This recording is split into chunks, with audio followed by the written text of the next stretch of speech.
Salut à toi, j'espère que tu vas bien. Aujourd'hui, nous allons parler de l'air du vaisseau. Tu l'as bien compris, l'air du vaisseau. Je suppose que moi, tu as lu des livres ou tu l'as certainement écouté sur les réseaux sociaux.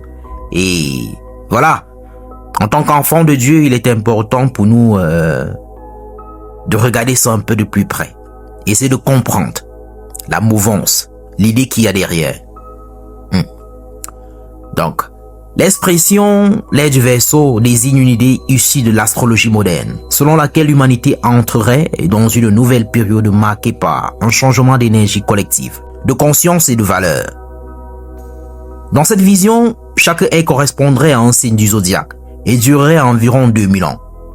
Le sujet est devenu populaire parce qu'il prétend annoncer une transformation globale, plus de fraternité, plus de spiritualité, d'éveil intérieur. Beaucoup y voient une promesse d'évolution humaine. Alors, l'idée que nous allons développer est simple. Comprendre ce qu'est réellement l'air du vaisseau. D'où vient ce concept? Pourquoi il fascine autant? Et surtout comment un chrétien ou un enfant de Dieu doit l'aborder à la lumière de la parole de Jésus-Christ. Dans l'astrologie dite des ères précessionnelles, il y aurait 12 ères, correspondant aux 12 signes du zodiaque. Chaque ère durerait environ 2160 ans, formant un cycle complet d'environ 26 000 ans. Selon cette logique, l'humanité serait passée par l'ère du taureau, du bélier, des poissons et entrerait maintenant dans l'ère du vaisseau. Mais attention, il s'agit d'un système symbolique, non scientifique et encore moins spirituel au sens biblique.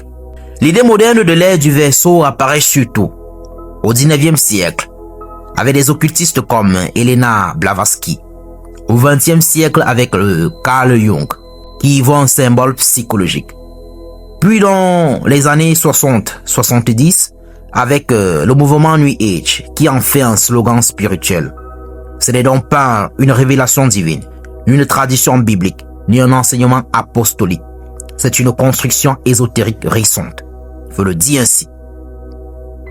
L'ère du vaisseau promet un réveil de conscience, une spiritualité universelle, la fin des religions traditionnelles, l'autonomie spirituelle de l'individu, une fraternité mondiale, et bien d'autres.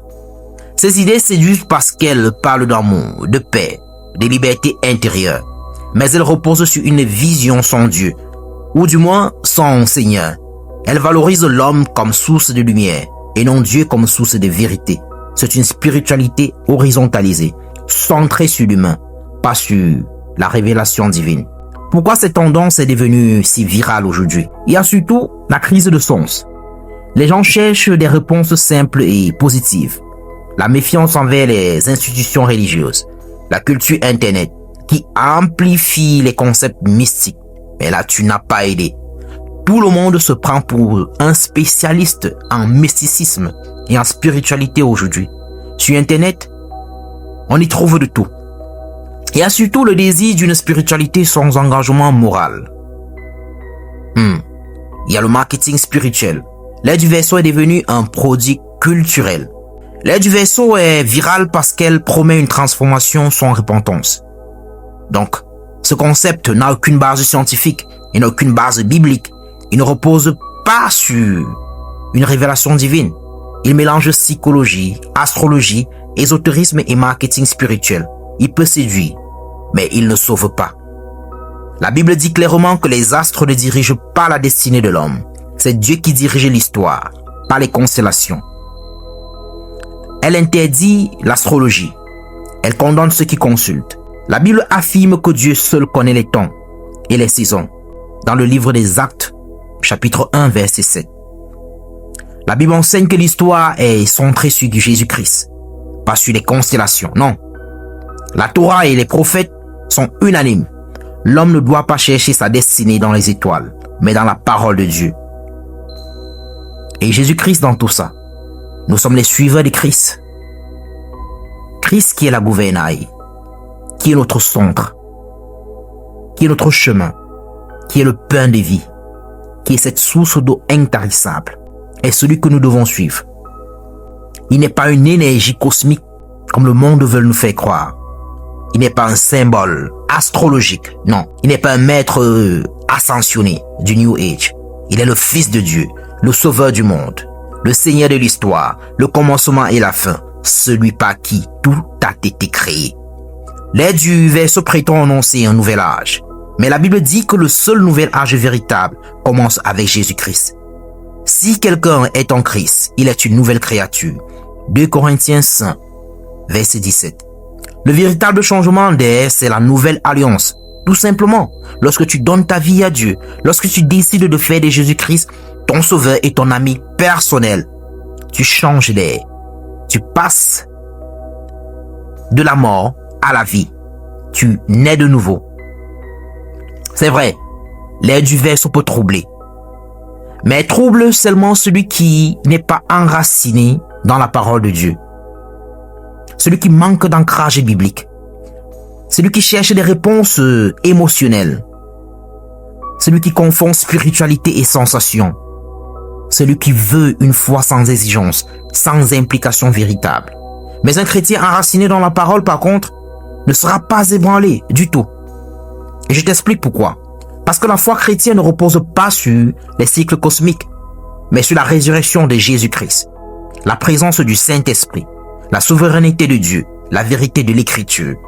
L'air du verset n'est pas un danger pour la foi solide. Non, elle est seulement un mirage pour les cœurs en quête de sens. L'air du verset est un concept séduisant. Ça, faut le comprendre. Faut le retenir une fois pour toutes. Parfois inspirant, mais profondément éloigné de la révélation biblique.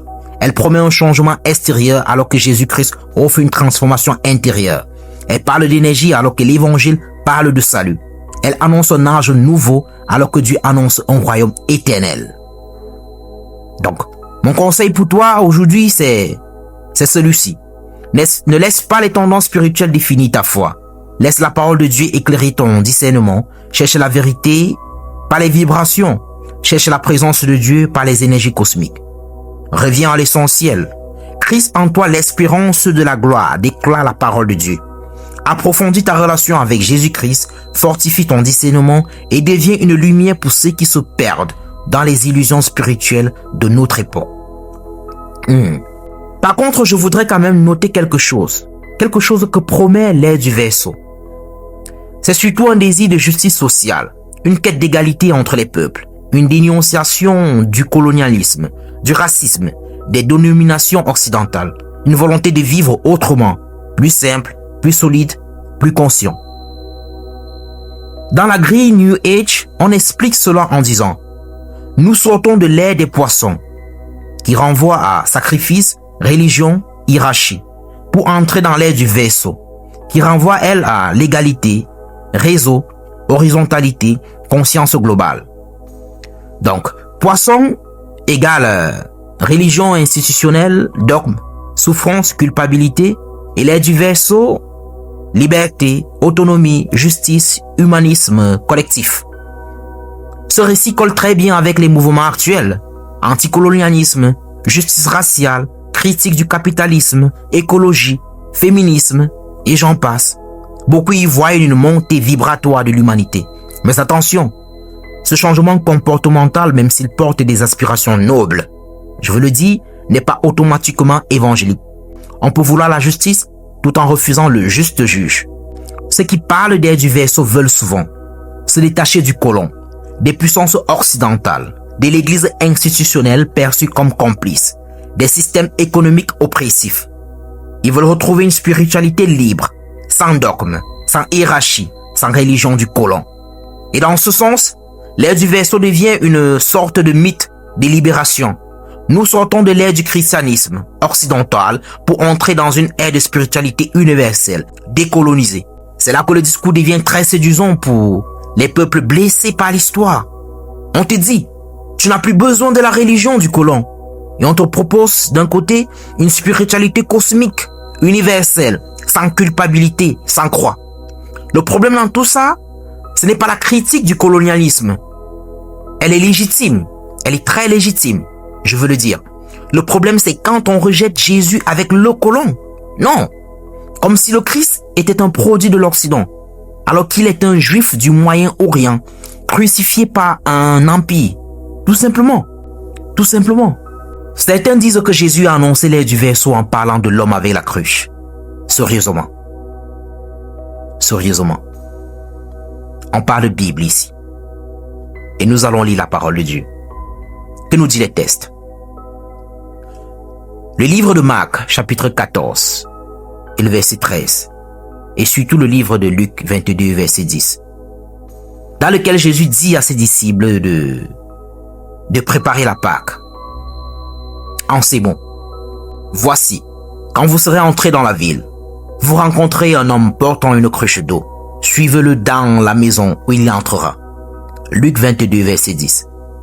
C'est dans le nuage 10. L'homme avait la cruche, égale au verseau, le porteur d'eau, dont Jésus annonçait prophétiquement l'air du verseau. Mais sérieusement, c'est une connerie. La mauvaise foi dans tout ça, c'est de ne pas reconnaître que le verset parle d'une indication pratique et prophétique pour trouver la salle de la scène, la salle du repas de la scène. Rien dans le texte ne suggère un code astrologique. Jésus ne renvoie jamais les gens aux constellations pour comprendre les tons, mais à la parole de Dieu et à sa propre personne. L'interprétation du verseau est donc anachronique, idéologique. Anachronique parce que on projette un concept du 20e siècle, autant pour moi, sur un texte du 1er siècle. Idéologique parce qu'on utilise Jésus pour valider un système spirituel qui ne reconnaît pas sa seigneurie. Le pire dans tout ça, c'est qu'on fait dire au texte ce qu'on veut y trouver au lieu d'écouter ce qu'il dit. La meilleure lecture est celle-ci, celle que je propose. Jésus donne un signe précis, presque mystérieux pour guider ses disciples vers le lieu de la scène. Ce signe n'est pas un horoscope, c'est une coordonnée prophétique. La Bible parle des airs, des tons et de la justice. Il y aura des temps difficiles, il y aura des temps favorables. Donc, mais ils sont entre les mains de Dieu, pas des constellations. Écoute ceci. Ce n'est pas à vous de connaître les temps ou les moments que le Père a fixés de sa propre autorité. Acte chapitre 1, verset 7. Les prophètes parlent de derniers jours, de jours du Seigneur, de nouvelles alliances, mais jamais d'air du verseau, du bélier ou du poisson. Dieu a créé les astres pour les saisons, pas pour diriger la destinée spirituelle de l'homme. L'astrologie est rejetée comme pratique païenne. Là où ça devient intéressant, c'est que la Bible porte elle aussi un cri de justice. Dieu défend l'orphelin, la veuve, l'étranger. Il condamne l'oppression, l'injustice, la corruption. Les prophètes dénoncent les empires injustes. Jésus annonce un royaume où les derniers seront les premiers. Autrement dit, le désir de justice que portent certains discours sur l'air du verseau est en résonance avec le cœur de Dieu, mais pas forcément avec la méthode de Dieu, non. Oui, il y a un changement comportemental global, plus de conscience sociale, plus de rejet des oppressions, plus de quête d'égalité. Oui, beaucoup lisent ce changement à travers le prisme de l'air du verseau. Oui, certains essaient de récupérer Jésus comme prophète de l'air du verseau via l'homme à la cruche.